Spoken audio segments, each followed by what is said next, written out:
नमस्ते दोस्तों, आइए ये हमारा नेक्स्ट वीडियो आ चुका है, दैट इज थर्ड वन। इसके पहले हम लोग ने 1 और 2 पढ़ लिया है।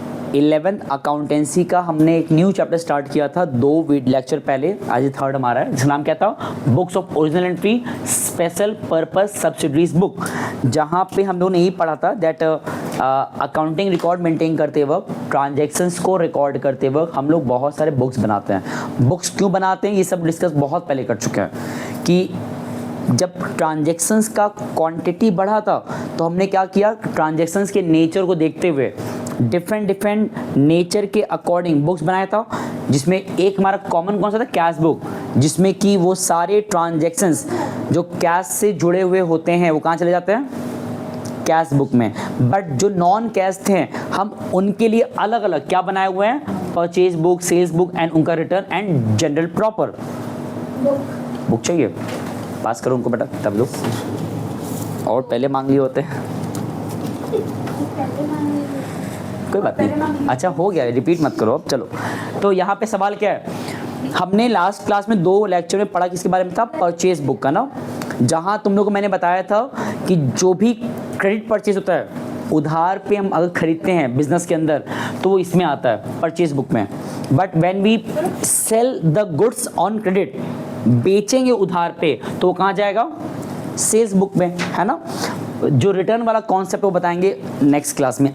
आज हम लोग का फोकस सिर्फ कहाँ रहेगा, सेल्स बुक के ऊपर। और पता है एग्जाम में मेरे हिसाब से 100% चांस है सेल्स बुक या परचेज बुक कोई एक आता है। हाँ, बस ये डिपेंड करता है टीचर पे कि वो तुमको नॉन जीएसटी वाला सवाल देगा, जीएसटी वाला सवाल देगा, मतलब वहाँ पे टैक्स वाला पार्ट इंक्लूड करके देगा, इसे बिना इंक्लूड किए देगा। वो डिपेंड करता है तुम्हारे लक एंड टीचर के माइंडसेट पे। हालांकि विदाउट टैक्स वाला क्वेश्चन बड़ा सिंपल होता है। ये देखो मैंने एक सवाल लिख के रखा है, क्वेश्चन 5 ऐसे शर्मा का, है ना, न्यू बुक के हिसाब से। ध्यान देना, यहाँ देखोगे ना मैंने टैक्स लिखा है ना, output I GST, output I GST यहाँ भी लिखा हुआ है ना। अगर ये सवाल विदाउट टैक्स का होता तो पता क्या करते हैं, सिर्फ इसको हटा देते हैं, गायब कर देंगे। जब गायब कर दोगे तो ये सवाल किसका बन जाएगा, विदाउट जीएसटी। तो इसका बहुत बड़ा इशू नहीं है कि क्वेश्चन किस टाइप का दे रहा है। और एक चीज़, हमने कल एक बात कहा था दैट परचेज बुक ढंग से पढ़ लोगे ना तो परचेज बुक से ही पूरा टोटल मिलता जुलता कौन सा वाला है, सेल्स बुक। फर्क क्या है, फर्क होता है क्वेश्चन के लाइनिंग में। यहाँ पे तुमको हर जगह ये लिखा रहेगा कि हम परचेज कर रहे हैं, मतलब फर्म परचेज कर रहा है, और यहाँ हर बार क्या लिखा रहेगा कि फर्म गुड्स को सेल कर रहा है। तो ये 2 वर्ड्स के ध्यान देना, एक में क्या लिखा रहेगा, परचेज, और एक में क्या लिखा रहेगा, सेल्स। और एक चीज़ ये भी ध्यान देना कि इन दोनों का जो फॉर्मेट है वो लगभग सब सेम है, तो पूरा बना के रखा हुआ है। सिर्फ एक फ़र्क है, परचेज वाले में यहाँ होता है इनपुट आई, इनपुट एस, इनपुट सीजीएसटी, और सेल्स में क्या होता है, आउटपुट। बाकी सब एज इट इज़ है। तो फॉर्मेट ध्यान देना। और इस लेक्चर पे आने से पहले 1 2 जो हमने डिस्कस किया पहले से, वो हमारे लिए कंटिन्यूएशन का पार्ट था, वो बिना देखे यहाँ तक आना नहीं है। अब देखो मैंने क्वेश्चन का इतना पार्ट लिख के रखा है, तो क्या तुम्हारे एग्जाम ऐसे लिख के दिया रहेगा, नहीं, तुम्हें फॉर्मेट फ्रेम करना होगा। एंड ये सारी बातें क्वेश्चन में दिया रहता है, तुम्हें पुट करना होता है, बाकी जो होता है कैलकुलेशन वो भी आगे किया जाएगा। तुम क्वेश्चन पे रीड कर देते हैं तुम लोग के लिए। देखो क्या लिखा है, record the following transaction in the sales book of Goyal Electronics Delhi. तो पूरी बातें लिख लो कि यहाँ पे जो सेल्स बुक है जो बनाने जा रहे हो वो किसका बनाने जा रहे हो, गोयल इलेक्ट्रॉनिक, ये फॉर्म का नाम है, और ये कहाँ के हैं, दिल्ली। तो ये दिल्ली पर ध्यान देना, क्योंकि इसके अकॉर्डिंग ही टैक्स का जो होता है रेट कौन सा लगेगा, सी, एस या आई, वो डिसाइड होता है। और यहाँ पे तुम्हें टैक्स स्लैब दे दिया है कितना। अच्छा देखो, हर एक में हर ट्रांजैक्शन के वहाँ पे ले दिया टैक्स का रेट, हालांकि समय सेम ही लिखा हुआ 18%। तो यहाँ लिख लो, तुम्हें यहाँ पे जो जीएसटी स्लैब दिया हुआ है वो कितना का हुआ है, 18%, जो कि हमारा क्या कहलाता है, आई जीएसटी। और इसी का जब ब्रेक करोगे 9%, तो वो हमारा क्या कहलाएगा, सी जीएसटी एंड। हालांकि यहाँ पे इसका कोई रोल नहीं आने वाला। ओके, अब देखो हमें यहाँ पे सवाल जो दिया है, मैंने इतना लिख के रखा है अपने टाइम बचाने के लिए, तुम्हें एग्जाम में सब लिखना पड़ता है। और जो जैसा कहा है एज इट इज लिखो, बस ये कंफर्म कर लेना कि वहां पे सेल हो रहा है कि क्या हो रहा है। जैसे आमतौर पे क्या होता है, मिक्सअप नहीं देगा तो मैं आमतौर पे एक ही देगा, या तो परचेज पूरा देगा या पूरा सेल्स देगा। जो सवाल मैंने पिकअप किया क्वेश्चन 5 वो उसमें सब सेल्स की बात करेगा, सेल्स की भले ही बात कर रहा है बट एक्चुअली ये परचेज से भी कुछ अलग नहीं है। हम हर जगह अगर लिख दे परचेज भी तो भी जो प्रोसेस है कैलकुलेशन का वो बदलेगा नहीं, वो 100% सेम है और वेरीफाई करते हैं। तो क्वेश्चन नंबर 3 जब सॉल्व किया लास्ट टाइम परचेज बुक का, और जो अब लगाना जा रहा है परचेज सेल्स बुक का, अगर जब सब कुछ सेम है तो करवाने मोटिव क्या है। अगर purchase book and sales book same है तो क्यों करवा रहे हैं। जो बच्चे सेकंड क्लास किए तुमको याद होगा, वहाँ पे मैंने एक बात कहा था कि हम लोग एक कॉलम है फ्रेट एंड पैकेजिंग, इसका इस्तेमाल वहाँ के परचेज बुक के सवाल में नहीं हुआ था ना, इस सवाल में इसकी बात भी आने वाला है। तो इन केस अगर परचेज बुक या सेल्स बुक की बात क्वेश्चन में कहेगा तो उसको कैसे सॉल्व करेंगे, उसको कैसे कैलकुलेशन में लेंगे, ये हमको आज सीखना रहेगा, बाकी सब तो रिपीट होने वाला है। तो देखो क्वेश्चन पढ़ रहे हैं, लिखा है 2026 जनवरी 4 लिखा है ना, इसमें लिखा है sold to Kataria Electronics Rohtak. ये बहुत ध्यान देना, सबसे पहले 2 चीज ध्यान देना सिर्फ। पहला, जो चीज हम जिसको बेच रहे हैं वो हमारे गुड्स से रिलेटेड है, हाँ ना। If we are dealing in the electronic items, है ना, तो जो हम बेच रहे हैं कटारिया फर्म को, तो उनको इलेक्ट्रिकल चीजें ही बेच रहे हैं ना। इफ हाँ तो गुड्स की बात हो रही है, इफ नहीं तो गुड्स की बात, तो ये बहुत ध्यान देना होता है। एंड दूसरी बात ये भी नोटिस कर लो कि वहाँ पे कैश की बात ना करने पाए एट एनी कॉस्ट, वहाँ पे क्रेडिट सेल्स ही रहे तो ही यहाँ पे आएगा, अदरवाइज। तो अब यहाँ पे देखो ना, कहीं कैश की बात किया है, कंपनी का नाम दिया है, तुम क्या मान लेंगे कि उधार बेचा गया है, बिकॉज सोल्ड लिखा है। अब क्या बेचा गया, कितना बेचा गया, सब लिखा हुआ है, पढ़ो। 50 tubelights 200 each, 50 ceiling fans 600 each. मेरे पास स्पेस कम है तो मैंने शॉर्ट में लिखा है, तुम लोग अपने एग्जाम में प्रॉपर लिखना full form. 50 tubelight 50 ceiling fans, उसका रेट लिखा आगे। अब ऐसे केस में जब ये बातें तो तुम्हें मिल जाए कि हमने उनको कितने का क्या क्या बेचा, सबसे पहले एकदम सिंपल वे में को मल्टीप्लाई कर लो। जब मल्टीप्लाई करोगे वो कहाँ गया, कैलकुलेटर में रहो, हटो, ये रहो, मिल गया। तो पहले उतना ही कर लो, 50 इंटू 200 कितना था ये, 10,000। देखो मैंने स्पेस बढ़ा दिया इसका, ये कितना आएगा 30,000। ऐड करो कितना हो जाएगा ये 40,000। अब देखो क्वेश्चन में फ्रेट की बात भी क्या है, क्वेश्चन पूरा पढ़ लो, नीचे देखो ध्यान देना। 50 ट्यूबलाइट 50 सीलिंग फैंस, फिर नीचे लिखा लेस 15% ट्रेड डिस्काउंट, कहा है ना। इस बात को याद कर लो पहले तो, ट्रेड डिस्काउंट जब जब कहेगा सबसे पहले उसी को सॉल्व करोगे। ये जो सॉल्व कियो, ऐड कियो, ये सब ऐड करने के बाद हमने कटारिया को इतने रुपए का बेचा, 40,000 रुपए का, ये तो मिल गया कि इतने का फिगर बेचा गया। अब इस पे हमने उनको क्या दे दिया है, ट्रेड डिस्काउंट। तो 15% तुम जो निकालोगे, always you have to calculate that figure on this figure. तो जब सॉल्व करते हो 40,000 का 15%, दैट कम्स 40,000 का 15%, दैट कम्स 6,000। कितना आ रहा है, तो उस 6,000 को लेस कर दो, माइनस, जो कितना हो जाएगा 34,000। ट्रेड डिस्काउंट ऑलवेज माइनस करोगे, वेदर सेल्स हो रहा है परचेज बुक हो रहा है, कोई फर्क नहीं पड़ता। सेल्स बुक परचेज बुक हर जगह पे ट्रेड डिस्काउंट लेस ही होता है, भूलना मत। अब अगर तुम्हारे सवाल में फ्रेट की बात करेगा तो उसको ऐड करोगे ट्रेड डिस्काउंट रिमूव करने के बाद, नहीं कहेगा तो नहीं ऐड करोगे।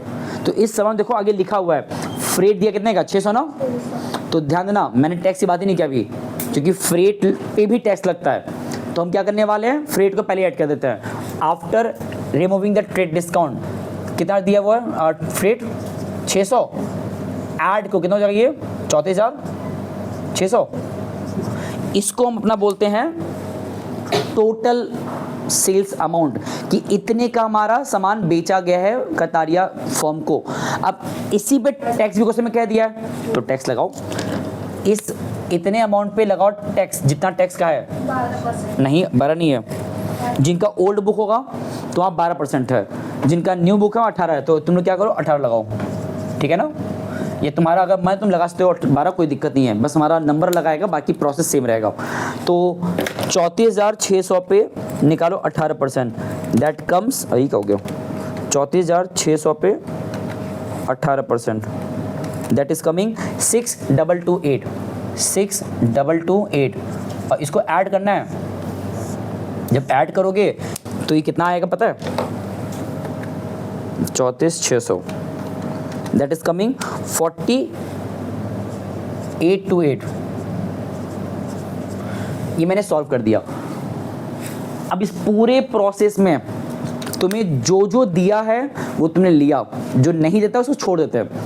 जैसे ये बताओ, ध्यान देना पड़ गया, मान लो यहाँ पे तुमको अगर ट्रेड डिस्काउंट नहीं दिया होता, हम क्या करते हैं?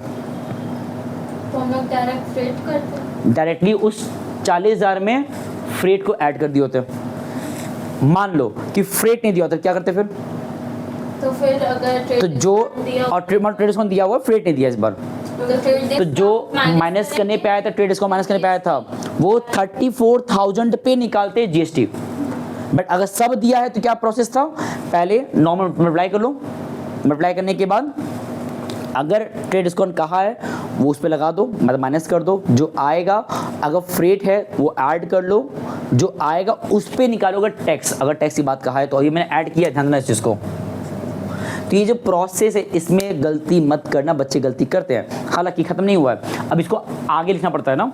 तो जरा बताओ, इस पूरे में से हमारा एक्चुअल सेल अमाउंट क्या कहलाएगा?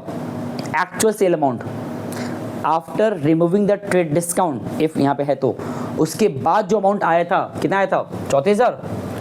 इसी को हम बोलते हैं अपना सेल अमाउंट, सेल। तो ये जो लिखा 34,000 वो यहाँ लिख दो सेल अमाउंट के नीचे। ये हमारा सेल अमाउंट है कि इतने का बेचा गया है, और इस पे जो टैक्स लगा है वो लगा है IGST लगा है ना, क्योंकि यहाँ पे ये बताना भूल गए हम, रोहतक लिखा है ना, जो दिल्ली में नहीं आता है, हम दिल्ली के हैं ना, तो बिकॉज ये हो गया बिटवीन द स्टेट्स, तो वहाँ कौन सा लगता है? IGST। तो ये जो कितना में टैक्स था 6,228, C लगानी है, S लगानी है, और फ्रेट कितना था हमारे पास? 600 रुपये का। ये क्या इसमें चिपका हुआ है? और उसके बाद जो टोटल है ये वाला यहाँ लिख दो 40,828, ठीक है। अब यही प्रोसेस तुमको फॉलो करना नीचे के इन दोनों में भी, सेम प्रोसेस, क्योंकि उसमें देखोगे ना ट्रेड डिस्काउंट फ्रेट दिया हुआ, फ्रेट दिया है, tax, trade discount, freight and discount. कोई अगर स्किप होता तो स्किप भी कर दिए होते हैं, बट वही सेम प्रोसेस में 3 बार करना है। तो किया जाए, चलो करते हैं, तुम भी करो। जब मल्टीप्लाई करोगे 50 × 400 कितना होता है बताओ? 20,000। यहाँ कितना आएगा? 20,000 आएगा सेम। यहाँ पे 40,000 नहीं, 4,000 आएगा। ऊपर कितना आएगा? सही है, तीनों का ऐड करो, कितना हो जाएगा ये? 44। और फिर लगाओ उस पर ट्रेड डिस्काउंट, कितना आता है? 10%, 4,400 माइनस करो, दैट विल कम 39,600। और फ्रेट क्वेश्चन में दिया हुआ कितना?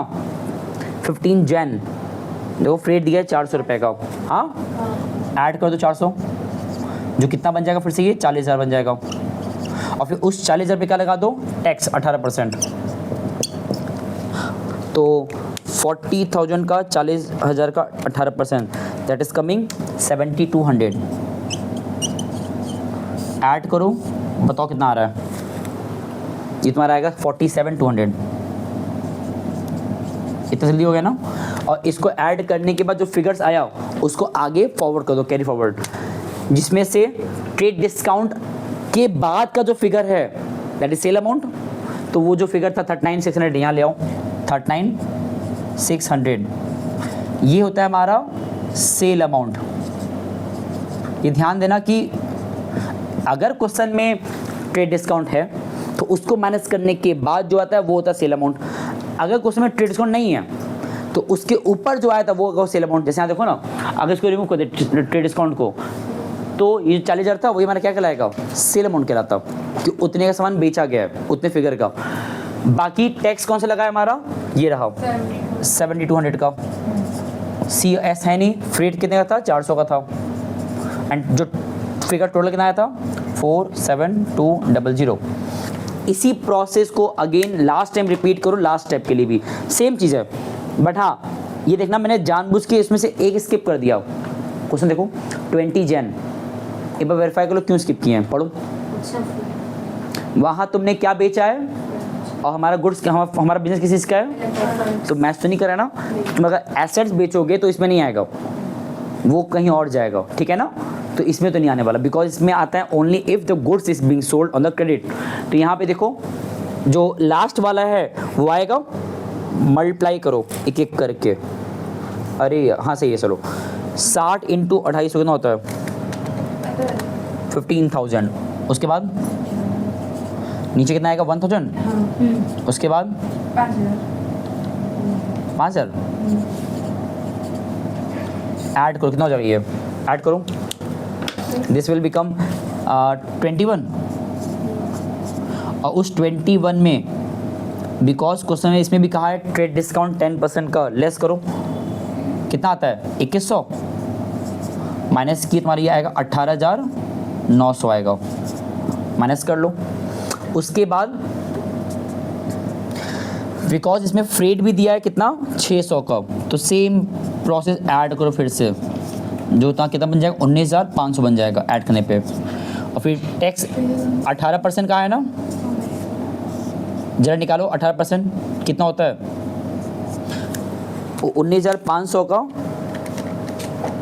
18%, दैट इज कमिंग 3,510। बस ये ध्यान देना, टैक्स ऐड करते हैं, फ्रेट ऐड करते हैं, ट्रेड डिस्काउंट माइनस करते हैं। एंड क्या कुछ गलत है, गलत हुआ तो आंसर नहीं आएगा, और क्या प्रोसेस में ध्यान देना बस। बाकी क्या पता हम गलती कहीं करी दी हो तो बाद में करेक्ट किया जाएगा। फिर ऐड करो कितना आ रही है,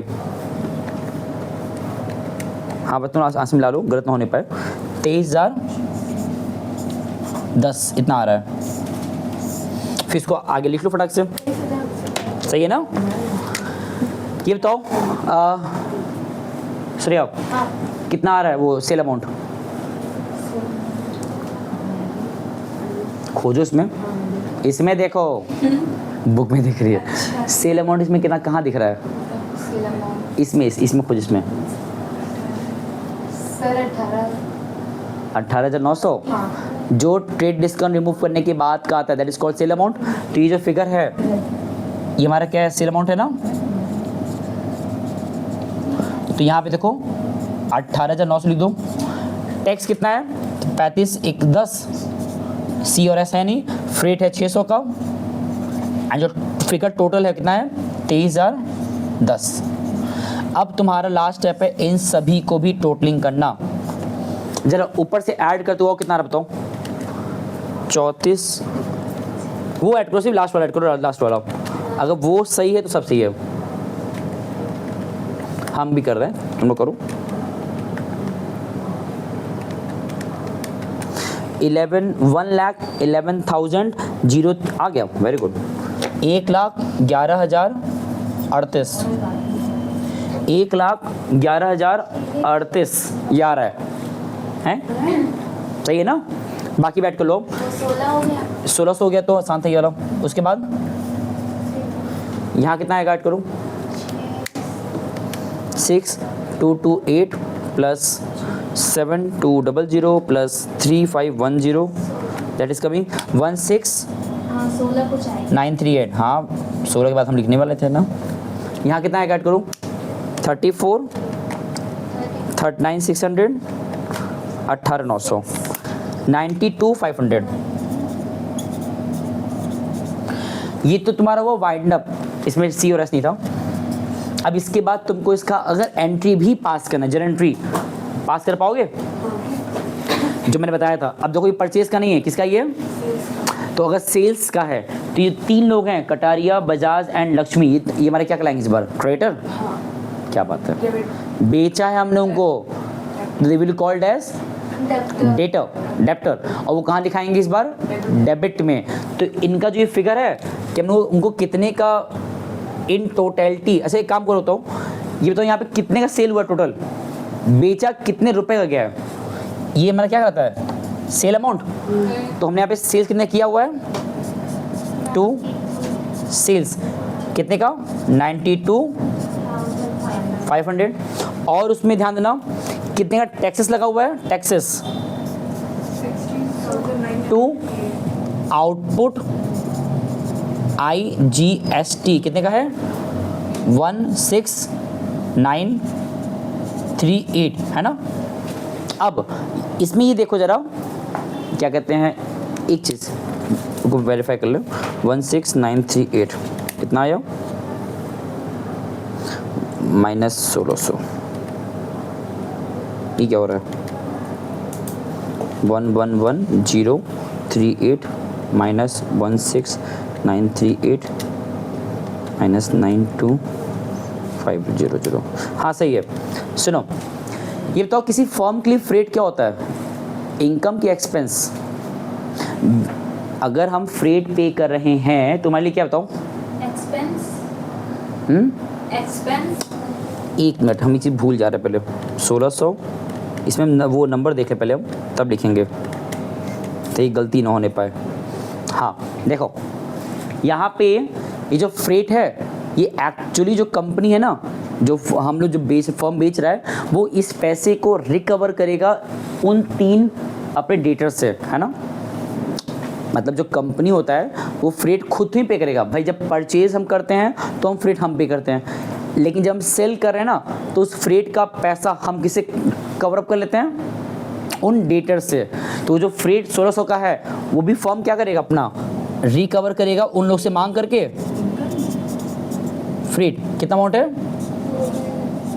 क्योंकि ये सारा पैसा हम क्यों बियर करें। यहाँ तुम देखो ना, यहाँ पे क्या करो, ऐड करो। ऐड का मतलब क्या होता है कि तुम पैसा एक्चुअली उनके खाते में डाल रहे हो, किसके, डेटर्स के। तुम उनसे पैसा रिकवर कर रहे हो फ्रेट का, हाँ, उस पर टैक्स भी लगा रहे हो। तो ये सारा तुम्हारा सेल्स इतने का हुआ, इतने का टैक्स तुम रिसीव करोगे और इतना फ्रेट रिसीव करोगे। और ये सारा जो पैसा है ये तुम डाइवर्ट कर रहे हो अपने डेटर के नाम पे। यहाँ 3 डेटर्स है, नाम को क्या क्या है, पहला कटारिया, दूसरा बजाज एंड तीसरा लक्ष्मी। और इन तीनों जो अमाउंट है पता है कहाँ लिखा हुआ है, इन 3 का जो अमाउंट है वो इतना लिखा हुआ है, ये टोटल कि इतना फिगर उनसे हमको मांगना है इन टोटलिटी जब भी वो दे दे। तो कितना अमाउंट लिखा है बताओ, 828 ना, 828। नेक्स्ट क्या है 47200 एंड लास्ट क्या है 23010। चाहो तो वेरीफाई कर लोगे ना, ये जो फिगर है ये 3 सेम आएगा, मैच कर लो। ये एंट्रीज हमने जो कल किया था उसका रिवर्स है, पहली बात वहाँ पर्चे, यहाँ पे सेल्स आ गया। और अगर हम इस पूरे सवाल में जहाँ लिखा है मैंने सेल वहाँ लिख दे परचेज, जहाँ लिखा है सेल वहाँ लिख दे परचेज, और जहाँ लिखा है आउटपुट वहाँ लिख दे इनपुट, तो ये सवाल 100% बन गया परचेज बुक का। मतलब सेम कंटेंट, सेम कैलकुलेशन, सब कुछ, बस वहाँ तुम क्या कर दे रहे हो, ये क्वेश्चन किसका हो गया फिर। बस ये कैसे मालूम चल रहा है कि यहाँ पे हर जगह पे सेल कह रहा था कि हमने इनको बेचा, वहाँ क्या कहेगा, हमने इनसे खरीदा।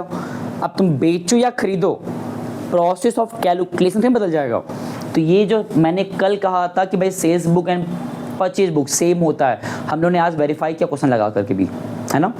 तुम लोग के लिए हम एक काम भी करेंगे भी, purchase return and sales return, ये जो 2 अप्रोच है ना, इस पे सवाल लगभग नहीं आता है, हम ओपनली कह रहे हैं। तो हम क्या करेंगे, इसको अभी के लिए होल्ड करेंगे, हाफिली जब एकदम करीब आ जाए तो वहाँ पे इसका एक पार्ट बना के पढ़ा देंगे।